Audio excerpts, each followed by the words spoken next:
Welcome to Start Dakota, a show by Startup Sioux Falls where we dispel misconceptions about starting a business, uncover unique challenges faced by founders, highlight today's problem solvers, and build a stronger startup community for tomorrow. This project is powered by the SBA. Now, here's your host, Brienne Maner. Hello and welcome to our show. I'm Brienne Maner, Executive Director of Startup Sioux Falls. I'm here to bolster the entrepreneurial community in the greater Sioux Falls area and beyond. We are speaking to our spoke organizations that are beneficiaries of a Community Navigators grant we received through the Small Business Administration, and are just kind of digging into their stories and how this program is going to help bolster economic and entrepreneurial activity in their communities. So today, I have the pleasure of speaking with Ryan Hussman, who is with the Thunder Valley Community Development Corporation, and I would just love to hear a little bit more from you, Ryan, on who you are and how you got into this role. For sure. Again, thank you for having me, Brienne. Absolutely. My name is Ryan Hussman. I'm Oglala Lakota, and I'm from the Oglala Lakota County in southwestern South Dakota. And I work at Thunder Valley Community Development Corporation, which is a nonprofit charity that works in Porcupine District. The mission of Thunder Valley CDC is to empower Lakota youth and families to improve the health, education, and culture through healing and strengthening of cultural identity. So they're taking a holistic approach by doing that, by having 8 different initiatives in terms of Lakota youth leadership, workforce development, Lakota language and education, and social enterprise is one of them, which I work for. I'm the Regenerative Economy Development Director for social enterprise, and our hopes to achieve the mission of Thunder Valley is to develop businesses grounded in Lakota knowledge and values by providing education opportunities and business opportunities to our community members. So I'm really excited for this opportunity, and one of our biggest goals was to develop a business development center, or a business incubator, so to speak, on the Pioneers Reservation. And as you know, we did a feasibility study a few years back, and we interviewed community members, we interviewed key opinion leaders, as well as business owners. And when we interviewed you, you provided a lot of great insight and information for us. So when this Community Navigator pilot program showed up and you reached out to us, we're really excited for the opportunity to make things happen. That means a lot, Ryan. Thank you. I always love digging into somebody's story and their why. Can you tell me about, where you grew up, some of the jobs that you've held, and how you got into this role? Yeah, I grew up on the Pioneers Reservation. Yep. Bred, born, and raised, basically. And I went to school there my whole life. Mm-hmm. And I live on a cattle ranch. So my grandfather and my parents, there's really a great support system there. And I basically worked my whole life. Fun fact about me is I actually did a small business when I was about 4th grade. Just awesome. Boredom, and I needed a little bit of extra money to do some activities and get in the swimming pool and stuff. So I actually took my mom's flour and put it into balloons and sold them as stress balls to students. Oh my gosh. Yeah. So it's just a means to an end and stuff like that. You all along. So it's growing up, I always asked the why and how to do stuff, and why are things the way they are, and how to improve things. So throughout my life, I always cut wood for my grandparents, and I worked on the family ranch. And then at 16, I became a manager at Pizza Hut. Nice. Yeah, so that's kind of where the whole business started in terms of looking at how food comes in, and the real opportunity of what business can provide. Mm-hmm. So, and then after that, I graduated high school, and I got some education behind me, and I'm currently completing my education at Oglala Community College under entrepreneurship. And so it's just one day at a time, I guess. So do you have any other entrepreneurial ideas up your sleeve that you're looking to act upon? A whole lot. One of the biggest. Guy that's got some stuff going on in his head there. Yeah, a whole lot. I actually have cattle. I'm working on a farm-to-table sort of business with cows and value-added products through there. So right now I'm just building up my assets and really developing the plan for that. So a big restaurant with activities and bowling alleys and everything like that. So I'm open fantastic. For it. Can you talk about, it's common knowledge that your community is one of the poorest communities in the United States. What sort of challenges have you seen in your community, and how has your experience and your leadership helped to perhaps change the mindset of people in your community to become more self-sufficient and entrepreneurial? Yeah, the biggest thing is infrastructure. Yeah. In terms of having a business, and infrastructure is the biggest thing. You got to build up the land, the building, and it's just a high investment for any regular community member to do in terms of broadband, roads, water, sewer, and everything like that. I mean, you start talking about big numbers where a simple business can't really sustain it. Right. The second one would be entrepreneur support services, and those are business, bookkeeping, accounting, taxes, laws and regulations, and everything like that in terms of what you should know when you start a business. So, we're really looking at ways to do that. The first thing was that feasibility study, was getting the community members' feedback, and really looking at how other members are doing it in our state and the United States as well.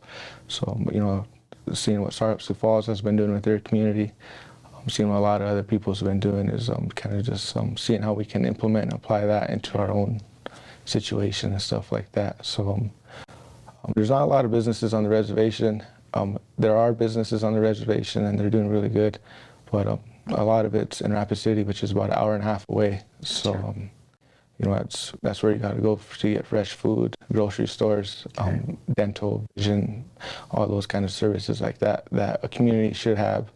And if your car breaks down, where do you get it fixed at is the biggest question. So lots of opportunity. That's the way to look at it. Absolutely. And a lot of opportunity for community members to be empowered and support ourselves, and to really make the best of it. You bet.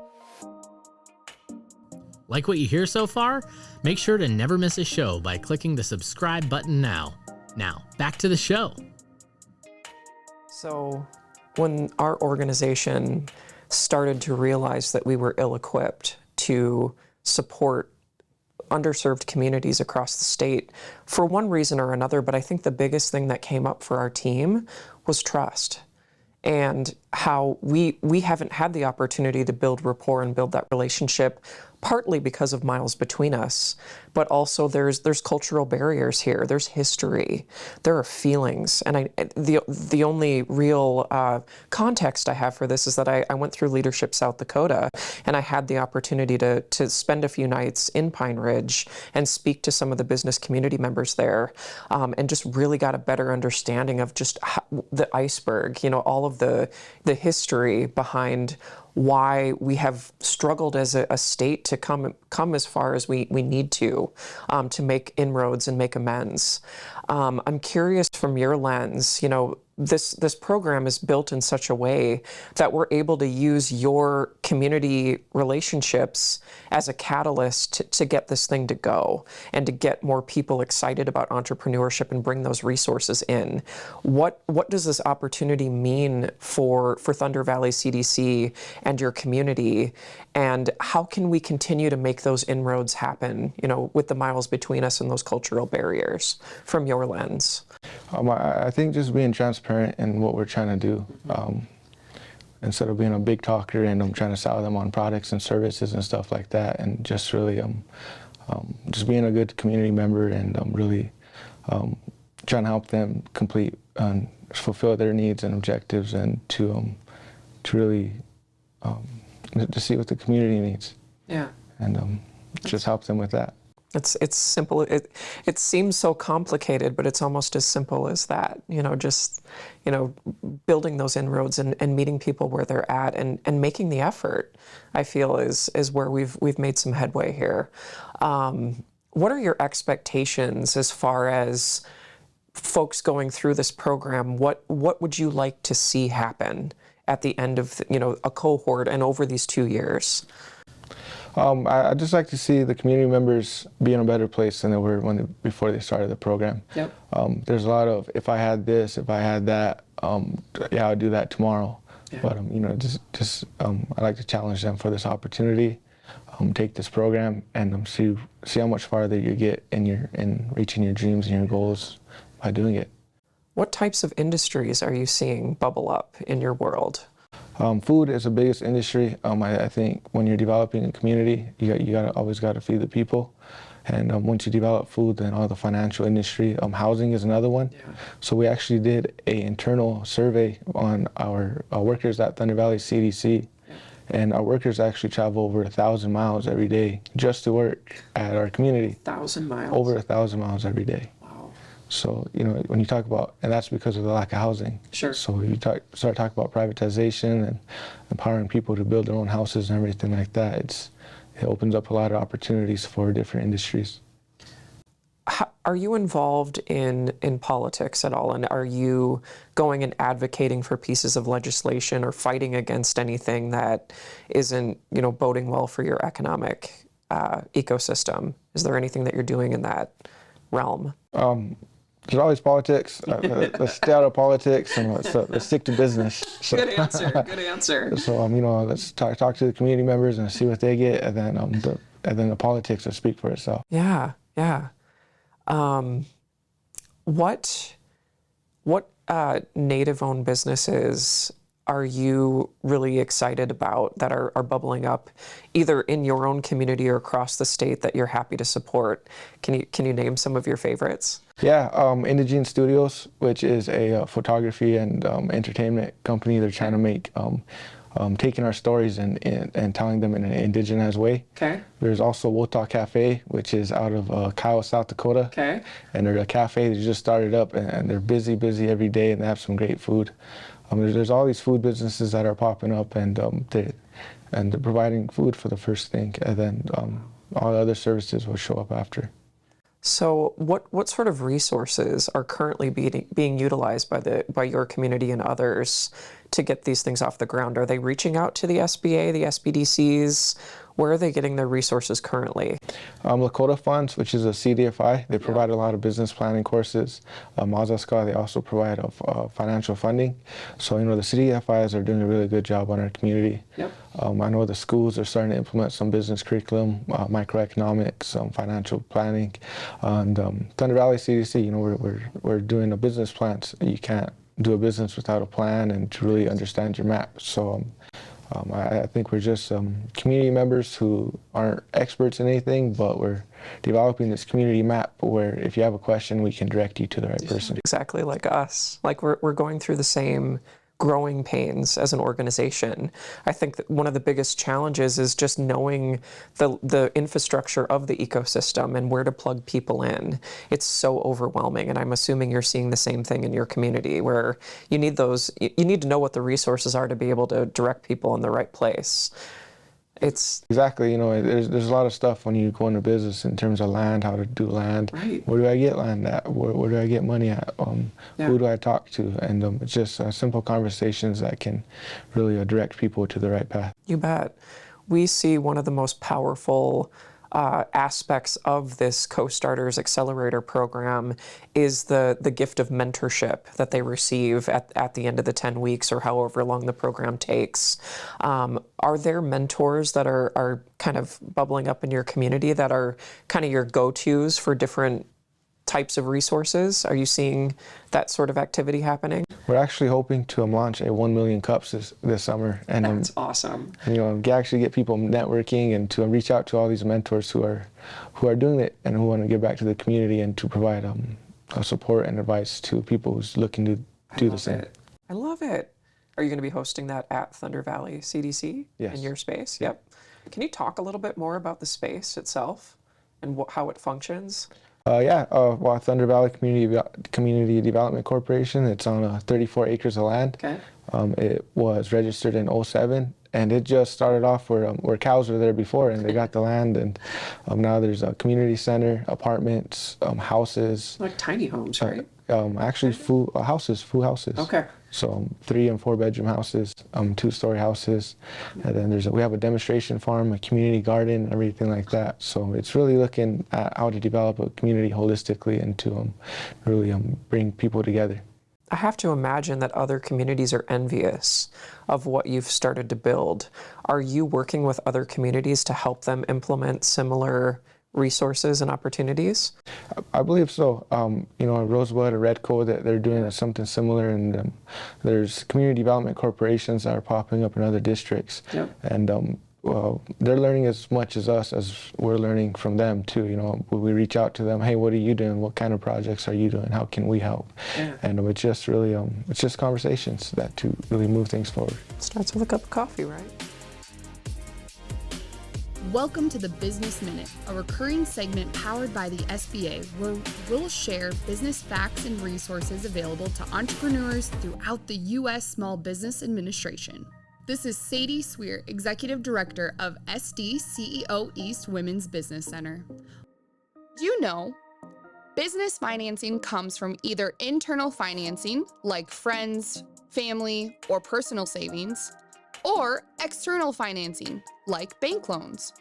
Over 3/4, or 77%, of businesses used business earnings as their primary source of funding in 2019, compared to 64% in 2016. Many small businesses utilize capital access resources from the Small Business Administration during the COVID-19 pandemic. By the end of 2020, about 73% of small single-location employer firms have received financial assistance from the Paycheck Protection Program, or PPP. Interested in starting a business or already own a business? There are many free resources available. One of those resources is Grow South Dakota.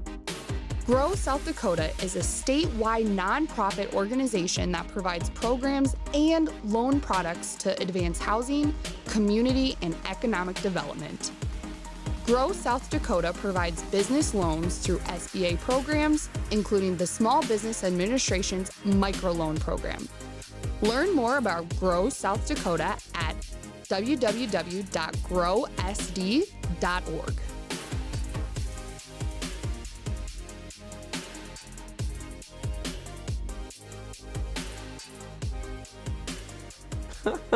So when you travel to the big cities of South Dakota, Rapid City and Sioux Falls, what sort of gaps are you noticing as far as the Lakota community and others? I think there's a huge amount of room for opportunity there, and I don't think that the Native American populations are represented as they should be in these larger communities. What are the barriers there, and what opportunities do you see in the future as far as industries that could churn out and make it in these larger communities? Social gatherings, I think, Lakota people are really social people. Yep. There's Lakota Nation Invitation that really became a state event every year in Rapid City. And basketball is really a big thing, so sports, there's a lot of activities that bring people together, and just by providing support services for them. Businesses, again, I think food's really a big thing. It goes hand in hand with social gatherings. Watachable for the first time the other day. Holy smokes, was that good?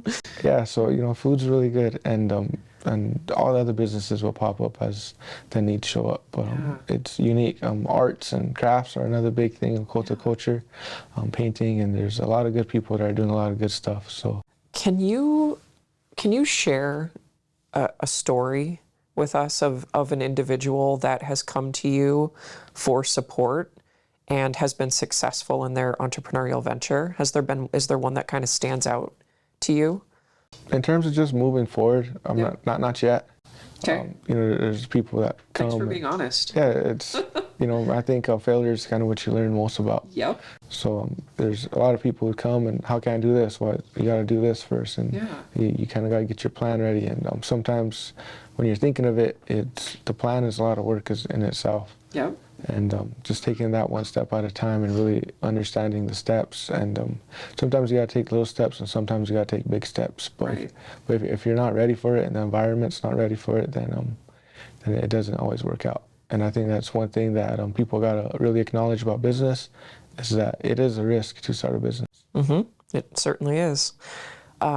So as we implement this accelerator program into your community, we obviously realize that one program in a box doesn't fit every community, and we're going to have to modify it to meet the needs of those communities. For you, having not been through the training process just yet, so you don't quite have that context, what do you anticipate having to do to really get at the heart of your community and how to instill that entrepreneurial mindset in those that are really wanting to start something but have a barrier? What things are you anticipating having to do to pivot into that? Yeah, this co-starters program kind of sounds like a myth right now. So It is. I'm really magical. So I'm really excited to start it. But I did a business model canvas before, and it's a different way to look at a business plan. Yeah. And one of the big things we got from our feasibility study again, it was really helpful getting the community feedback, and I think that was the first step. So when this Community Navigator pilot program came on, I really like the word a pilot, because it's not the program or it's the answer program. It's anything like that. It's here's this program, let's see what works and what doesn't work and how your community reacts to it. So we're really open. We're keeping it flexible and really get the community feedback on this program. And we have the core program, but one of the things that came out of the feasibility study that community members and business owners wanted was incorporating Lakota lifeways into business. Yeah. And a lot of that can be seen through Lakota values and principles like respect, generosity, patience, and I think overall values that any business owner can really take hold. Prayer is another big thing. So I'm really looking at ways to incorporate that. We actually have a dedicated team at Thunder Valley CDC, the Lakota Lifeways and Wellness department, and their whole thing is to how do we incorporate this into our modern society. And it's going to be exciting to see what comes out of it. I love the idea of leaning into your values as a community. Hey, this is Jeff Hayward with Startup Sioux Falls. Welcome back to the Co-Starters Challenge, a recurring segment where we'll provide some tips for launching or growing your startup, as well as an action you can take called fieldwork. Today, we're going to dig into your solution. This is the what you are offering to address your customer's problem. It describes the actual product or service your customer is buying. Your solution also includes the components and features of your product or service. Something else you offer your customer is a benefit or the why your solution matters to your customer. But we'll talk about that more in the next episode. Here's your fieldwork. Take time to identify and write down your solution, whether you're selling retro-themed t-shirts or tattooing services. Formalize in your mind what your solution is and all the features that your solution includes. It may seem like a no-brainer, but being confident and knowledgeable about all the components of your solution will set you up for success. That's all for this month. We'll see you next time. We talk a lot about, of course, you pull ideas and industry from other communities that in which it works well, but you really truly do have to lean into what is unique to your own community, and that starts with the people. So I love the idea of really tailoring this program to your values as a community. I think our organization has really tempered our expectations as far as like what's going to happen, as these folks go through this program. I think we're going to see it's going to run the gamut. They're going to be folks that just simply need some education as to what it takes to start a business, and some I'm hoping are going to spin out a business, a successful business through this program. So after 2 years of having this program in place, and let's say this pilot program goes away, and you're left with the knowledge that you've received through the program, the new resources that have come in. How do you see your organization and your community continuing on with this process? How are you going to build upon the momentum that we're starting to build? Through people. Again, people is a foundation, and through all the networks and the people we meet by doing this, it's going to take off no matter what. I think that's how big the need is, and it's going to be the sparks there. Then community members are going to see it, and to really have them understand that business isn't just about money. It's more of a means to an end, in whatever way that they see that means to an end. If it's just a side business that actually that just helps support their activities on the weekends, if it's a side business to help them get through school, at the end of the day, it's a business. And I saw a fact from Lakota country. It's 80% of Native Americans who live on the reservation have a side hustle that they do. 80%. 80%. So, and that's in terms of babysitting, arts and crafts, beadwork, and their labor and anything like that. So in terms of saying we have this program, maybe you're interested in becoming more sovereign and taking control of your occupation, and you can take it just a little bit further in order to support your family. Growing up and going to school on the reservation, were there any opportunities? I mean, you started your own business in 4th grade. Do you see more discussion and opportunities for young people to get involved and learn more about entrepreneurship? Are they learning that from their families? Are you playing a role in that as far as the education systems are concerned? Yeah, I went to Red Cloud School, Indian school, and it's a Catholic private school. So actually my junior year, Senator Red Dawn Foster, she was a teacher for microeconomics. And she really pushed me in terms of you can do it, you can start business opportunities, and it just takes planning and one step at a time. So that's really one mentor that I had, and she really pushed me in terms of going to school and learning it, and really sticking to your values and how business can play a role in that. That is awesome. I have a pair of earrings from the store there that I absolutely love. And there's just so many opportunities on the table. I am so excited to go on this journey with you. You have no idea. And it means the world to me that you traveled all the way out here for the training and to have this discussion today. The last question I have is, so how can people in your community and who in your community can apply for this program, and how do they do that? It's really open right now. I know with Thunder Valley CDC, we're looking at 18 to 26 years old. That they're really overlooked in terms of opportunities on the reservation and in terms of supporting their families. So community members, they can always look at our website, apply for it. If you have an idea, you can reach out to us. We can go through the program and see what happens. You'll be better at the end than you were at the beginning, I promise that. Any partners, business owners who are looking to support us, provide services in any way, they can always reach out to us. We have 1 million cups coming up. So they can mentor, they can advise, they can just have a cup of coffee and conversate. And anybody else who's looking to support us, we are a nonprofit, and you can always go to our website at thundervalley.org and provide a small donation and help support the cause. That's fantastic. And those applications, I think, are funneling through the Startup Sioux Falls website, if I remember right. So if you're looking to apply for the Co-Starters program, I think you do that through startupsiouxfalls.com, correct? We're working on to get through our website that goes to it. So it's kind of a streamlined process. Perfect. Any last words? Again, you're on the tip of the iceberg here. We're about to embark on a training session for the next 2 days. What are you looking forward to in these next 2 days? I'm looking forward to get started and meeting new people, and I'm seeing their ideas and how I can incorporate that, and if I can provide any advice or knowledge that they can use too. So, are you being trained as a facilitator as well? Yeah, I'm excited. I'll be the facilitator for the first one. Awesome. I'm assuming you're looking for more facilitators. Yes, any business owners, any people who's looking to become a facilitator, they can always reach out to me. Perfect. And then if they're interested in starting a cohort in their own specific community on the reservation. Yeah, that's great. Ryan, thank you so much. Thank you for your leadership. Thank you for being vulnerable with us today. Again, I can't wait to circle back with you in a year from now just to see where we're at and where we go from here. But yeah, the opportunities are endless. The optimism that you're sharing with me today just gives me hope. So thank you so much. Thank you all for joining us today, and we hope to see you next time. Thanks for joining us for Start Dakota. Visit our website at startupsiouxfalls.com to subscribe on Apple Podcasts, Spotify, Overcast, YouTube, or wherever you listen to your podcast.